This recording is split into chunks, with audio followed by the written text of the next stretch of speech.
Alright, welcome back to another episode for MC Airsoft. I'm Mark, and today we're going to be talking about knockoff gear versus real gear. So, what is knockoff gear? And it's essentially any time that a company makes a piece of gear that they did not originally design, right? I'm not talking about gear that was improved in some way, or they make an equivalent but it's kind of a different design, or a gear that just happens to be cheaper but it's their own design, like Condor is a good example of that, where Condor has its own designs but they're fairly inexpensive and a lot of people consider them cheap, as in quality. I personally have never had an issue with them, but whatever. So why might someone get the knockoff gear versus the original? Because ideally we should be supporting the R&D aspect, right? Because that's the thing that a lot of these knockoff companies don't have is R&D. That's why they're knocking off someone else's design and maybe making it a little worse, but definitely cheaper. Why buy knockoff gear? Well, the first one is color, right? That's a big one in Airsoft. They might have it in tiger stripe, jungle or woodland, or jungle woodland, all-terrain, or desert, right? You might be able to, well, I'm wearing a desert tiger stripe kit. They don't make desert tiger stripe. Haley Strategic, I'm getting a micro rig from them, and they don't make desert tiger stripe, so I need to find an alternative if that company doesn't make custom gear, right?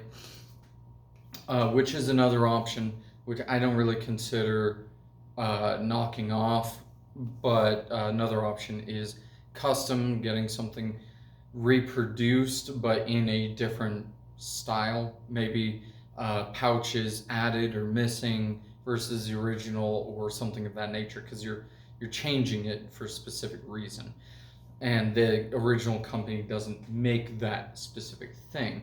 So that might be a reason why you go with knockoff. One of the main reasons that I buy knockoff gear when I do is that I want to try it out first, right? Especially when you get into plate carriers and things like that. A lot of them get very expensive, but you don't know how it's going to fit, how it's going to move, how it's going to look, if you're going to like it, something like that. Now, obviously, durability is a different factor, right? Because the knockoffs are generally less durable.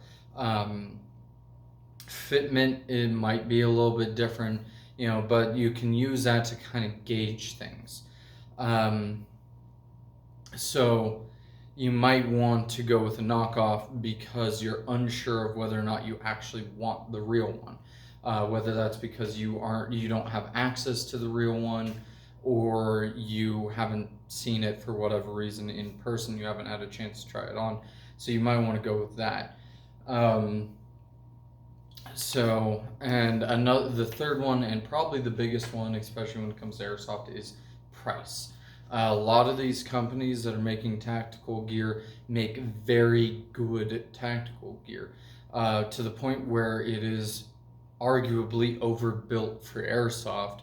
And because of those standards that those companies are, there's a fly buzzing around, are coming out with, and because of maybe the country of origin, and minimum wage laws and tax laws and all of those things, they have to make their money on it, so they charge more. And while there's nothing wrong with that, but if I need a piece of gear, especially if I need it quickly, I might not go with the original because of the price. Because honestly, some of these things are prohibitively expensive for something that I don't really need. And one, we don't need any of this crap for airsoft, right? You can take a high cap magazine, throw it in the pocket, run out in your blue jeans, and be fine, right? A lot of it is wants. A lot of it is just for airsoft, right? Not all of us go out with our real steel and go shooting in the same kits that we're playing airsoft in, right? There are those out there. That's a little different. So a big one is price, because if I'm going to use a piece of gear maybe once a month or whatever the case is, I'm going to have a hard time justifying spending 3 times the amount for the real one when maybe I'm only playing pickup games. Now, if you're going to something like Milsim West or one of the other longer and a little more intense, with air quotes, because events, then maybe that's something to consider. You might want the real thing because you might be doing things that require that level of durability and that level of resiliency from your gear. But for the average player just going to their normal pickup game, is it that important that your gear is made with XYZ stronger material, carbon fiber infused, Kydex, or Kevlar covered, whatever? Is it really that important? Maybe not. So those are some things to consider, right? Now, why might you want to go with the original one? Well, like I said, you're supporting the original creator, and those are the people who are going to drive the industry, right? So if people didn't buy from Haley Strategic, we wouldn't have the updated rigs and things like that.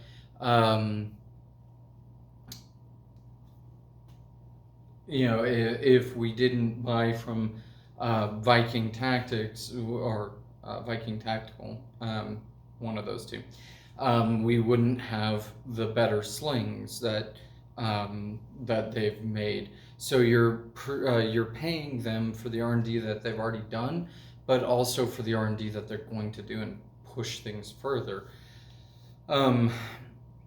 Next one is quality. Things like boots, camis, your basic hardware, belts, whatever the case is.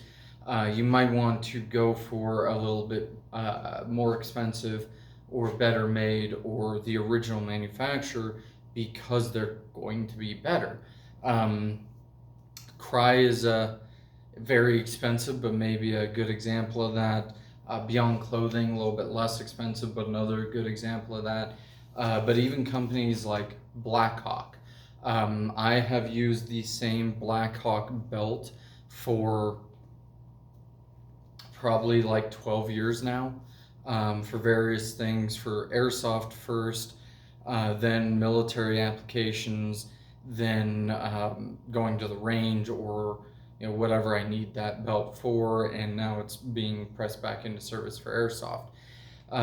And that is a belt that has lasted me a very long time, longer than some airsofters have been alive.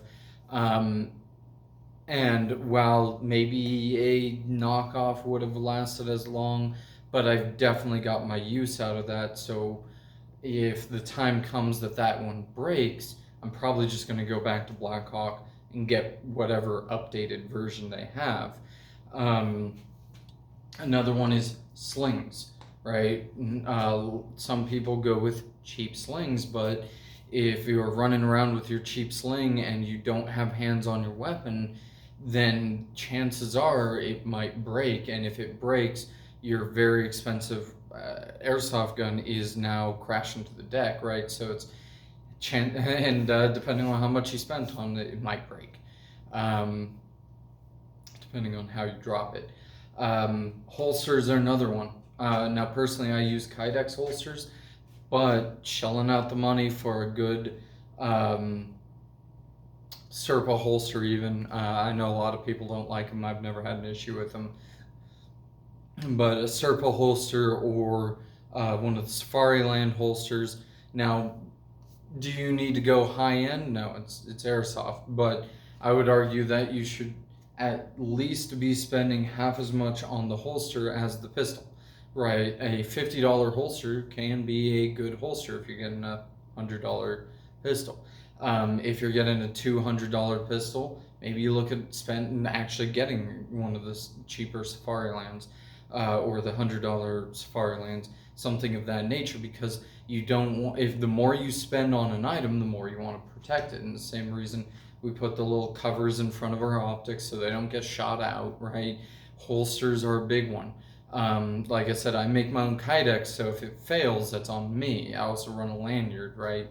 So if it does bounce out or something stupid, which I knock on wood, right, I haven't had happen yet, but it might. So that's something to consider. Spend money on holsters, spend money on slings, spend money on footwear. And you, not even that you need to go get, you know, a $200 pair of boots, but you know, $100, even like $50 to $80, you can get some pretty good boots, especially if you look on sale.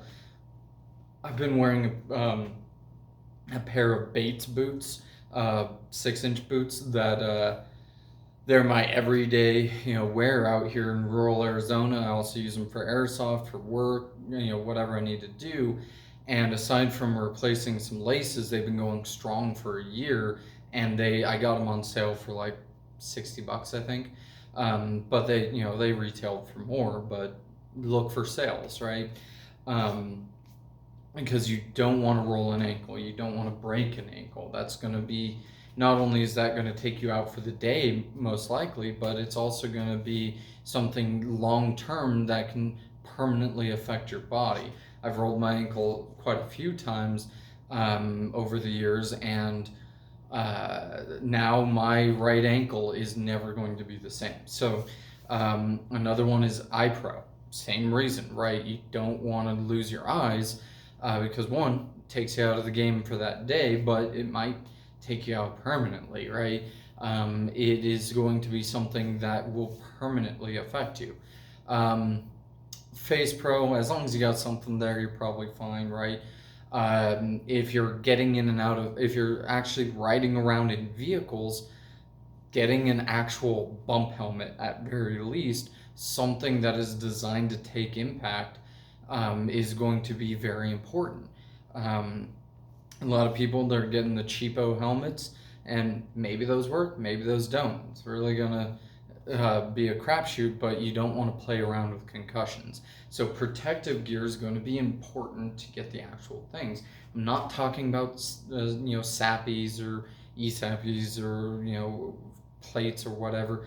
This is airsoft. You don't need that. Get some foam in there, you'll be fine. Or some weighted plates if you're going to a game that requires it for, you know, whatever reason.